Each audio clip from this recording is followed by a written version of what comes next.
The Mandarin Oriental's penthouse ballroom shimmered with Manhattan's elite as I nursed a club soda in the corner, watching my family's annual display of success and superiority unfold. My intentionally basic suit, actually a custom Kiton that cost more than most annual salaries, helped maintain the struggling nobody image they'd assigned me. Another exciting year of being ordinary, Sarah? My brother Thomas smirked, brandishing his new Patek Philippe. Though I suppose someone has to be the family disappointment.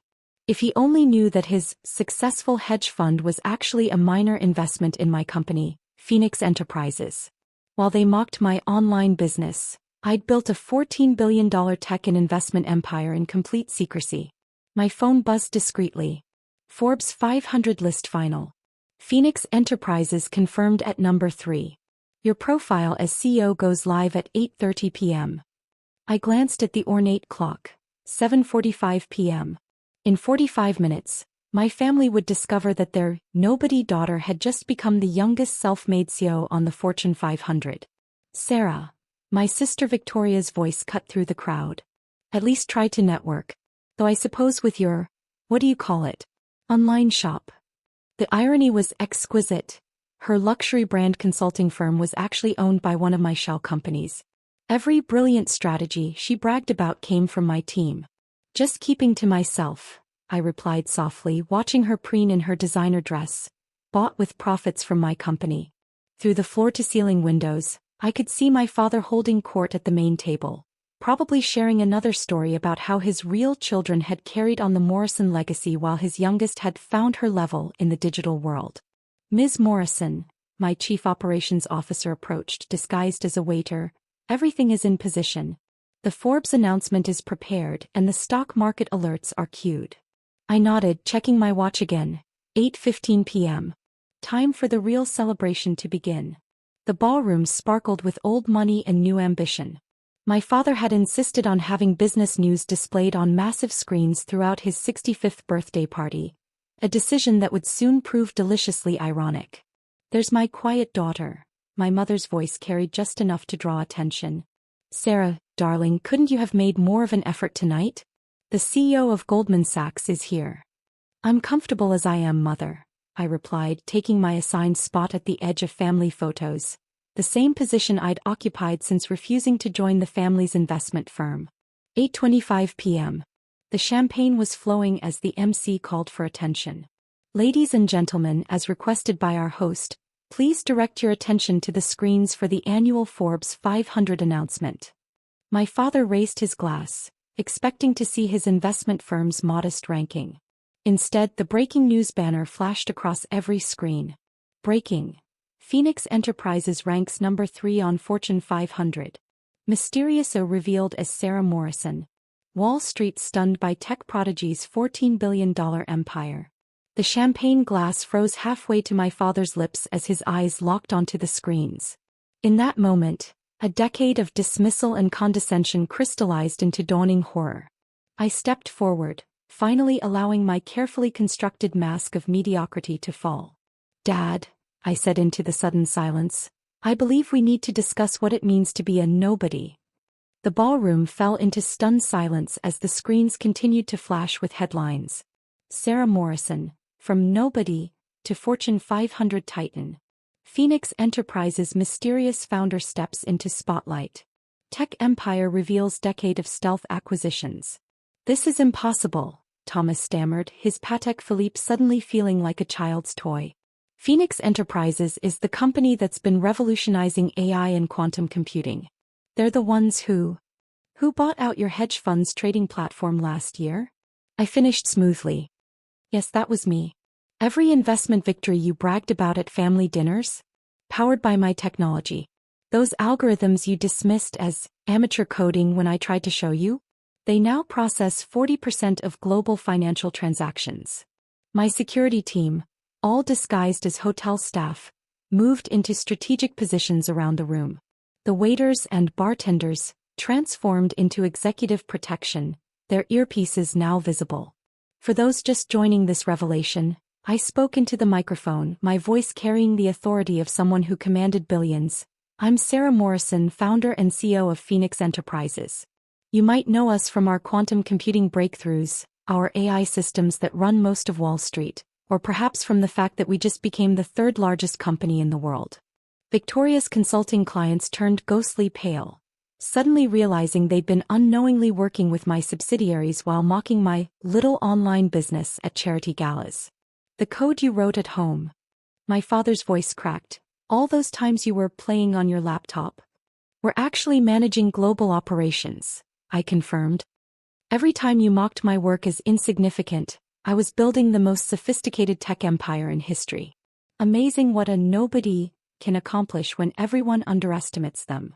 The screens updated with more breaking news. Phoenix Enterprises reveals global reach. $14 billion empire built in secret. Wall Street scrambles as tech's greatest mystery is solved.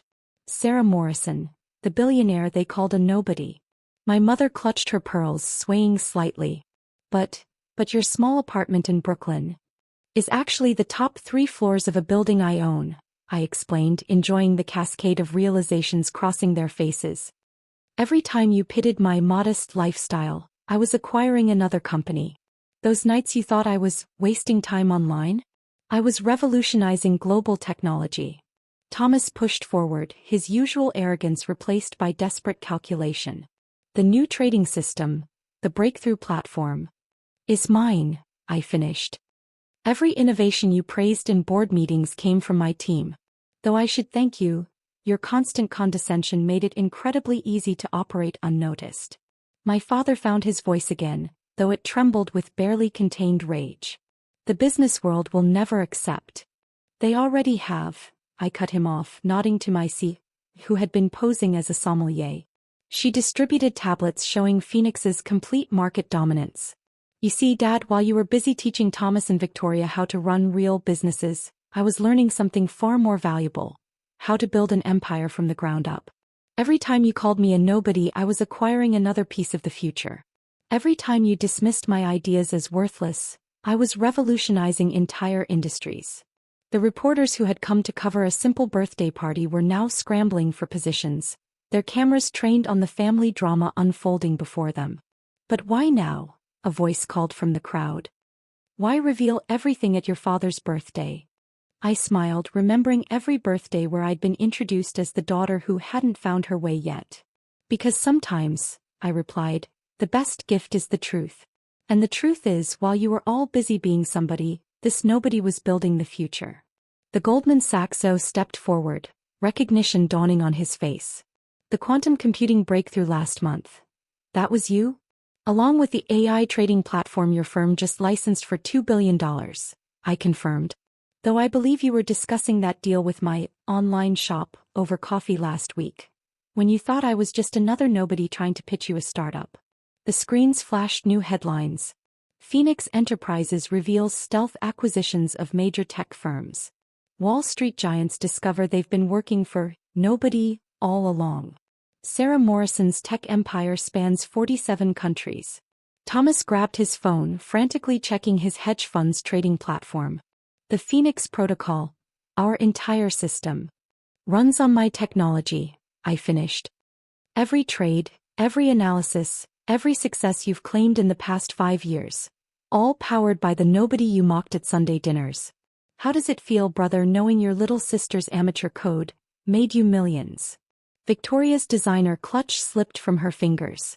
The luxury brand analytics system is one of my smaller projects, I nodded. Those market predictions you've been selling to your clients?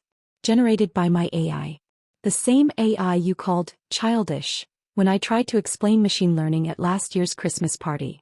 The ballroom buzzed with urgent whispers as Manhattan's elite realized just how many of their businesses relied on Phoenix Enterprises technology. The nobody they dismissed at countless social events actually controlled the systems that powered their success. My father gripped the podium, his knuckles white. You've been lying to us all this time. No, Dad, I corrected. I've been showing you exactly what you wanted to see, a nobody. You were so convinced of my mediocrity that you never bothered to look closer. Every time you introduced me as your struggling daughter, I was closing another billion-dollar deal. Every time you seated me far from the important guests, I was probably buying their companies. The screens displayed real-time updates of Phoenix Enterprises' stock price soaring as the news spread. My net worth had increased by $2 billion just during this conversation. "Ladies and gentlemen," my COO announced, removing his waiter's disguise, "Ms. Morrison has another announcement to make. Should we proceed with the Morgan Stanley news?" I checked my watch. 8:45 p.m. Perfect timing. After all, what's a birthday party without multiple surprises? The color drained from Thomas's face. "Morgan Stanley? But they're our biggest client." "We're your biggest client," I corrected, nodding to the screens. "I believe you'll find they have new ownership as of now." "But why?" My father struggled to form the question, his birthday celebration forgotten. "Why reveal everything now?" I picked up the basic promotional pen I'd been using all evening. Actually a custom Montblanc that cost more than Thomas's car. "Because timing is everything in business, isn't it, Dad? That's what you always taught us." "Well, that and know your place. Though I suppose I finally do know my place. At the top of the Fortune 500 while you're not even in the top 100. The screens flashed with more updates. Phoenix Enterprises announces acquisition of Morgan Stanley. Sarah Morrison's net worth hits $28 billion. Tech genius emerges from shadows to claim Wall Street crown. Victoria, desperately trying to salvage something, stepped forward. "Sarah, about all those things we said. Save it for your client meeting next week," I cut her off. "Though I should warn you, Phoenix Enterprises is revoking your access to our analytics platforms. Let's see how brilliant your market predictions are without my amateur AI backing them up." My COO distributed leather portfolios to each family member. "Inside you'll find documentation of every success you've achieved using Phoenix's technology. I've been particularly detailed about the correlation between your mockery and my strategic acquisitions." "You can't just cut us off," Thomas protested weakly. "Actually, I can and I will," I replied, producing another document. "Phoenix Enterprises is terminating all relationships with Morrison Financial effective immediately. Your access to our platforms ends at midnight. Consider it my birthday gift to Dad," showing him exactly how much his real business relied on his nobody daughter. Through the ballroom windows, the Manhattan skyline glittered with buildings I secretly owned.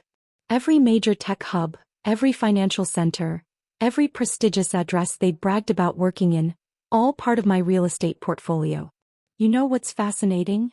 I addressed the room, setting down my cheap pen. "Every time you called me a nobody, I bought another piece of your world. Every time you dismissed me as insignificant, I was learning exactly how to control your industries. Every time you looked down on the daughter with the little online shop, you were actually dealing with your future boss." My mother attempted one last intervention. "Darling, surely we can discuss this as a family." "Oh, now you want to include me?" I smiled, gesturing to my corner spot. Funny how that works when you discover your disappointment controls the technology that powers global finance. Standing at the podium, I surveyed the room. "Let me be clear, Phoenix Enterprises will be implementing immediate changes. First, our pricing, premium rates for all Morrison family businesses. Second, our access, restricted to companies that demonstrate actual innovation, not just family connections." My security team began escorting my family from their seats of honor. As they stood stunned and diminished, I called out, "Oh, and Dad? Happy birthday. Don't worry about the champagne, I own the vineyard anyway." The headlines would run for months, but nothing could match the satisfaction of that moment, when the daughter they called a nobody revealed herself as the one controlling their destiny. Walking toward my real office in Phoenix headquarters, I paused for one final remark. "By the way, that worthless code you mocked? It just processed $2 trillion in trades during this conversation. Not bad for a nobody." The screens lit up with another breaking news alert. Phoenix Enterprises launches revolutionary quantum banking platform. Global markets reshape as Morrison reveals next innovation. Wall Street giants scramble to adapt to new Phoenix standards. As I turned to leave the ballroom, a familiar voice cut through the chaos. "Ms. Morrison?" It was Mrs. Chin, my high school computer science teacher. Now one of Phoenix's senior AI architects, though my family never knew. "Shall I reveal the education initiative now?" I smiled, remembering all those afternoons she'd let me code in her classroom while my family assumed I was just avoiding their success. Perfect timing. Put it on the screens. The displays flickered with new headlines. Phoenix Enterprises announces $10 billion education fund. Sarah Morrison. Every nobody deserves a chance to be somebody. Tech giant to build free coding academies worldwide. Thomas choked on his champagne. You're giving away money to nobodies? No, I corrected. I'm investing in future leaders who, like me, have been underestimated. Because here's what I learned being a nobody in this family. Sometimes the person you dismiss today is signing your paycheck tomorrow. My father made one last attempt to regain control. The Morrison name will be remembered. I cut him off, as the family too blind to see the empire being built right in front of them. Though I suppose that's what happens when you're so busy being somebody that you can't recognize greatness in a nobody. Walking out, I paused at the door. Oh, and Victoria? That pathetic online shop you mocked last Christmas? It was Amazon. Well, 30% of it anyway. I bought it while you were explaining to everyone how retail works. The silence that followed me out was broken only by the sound of my mother's pearls hitting the floor as she fainted. Sometimes the best revenge isn't just proving them wrong.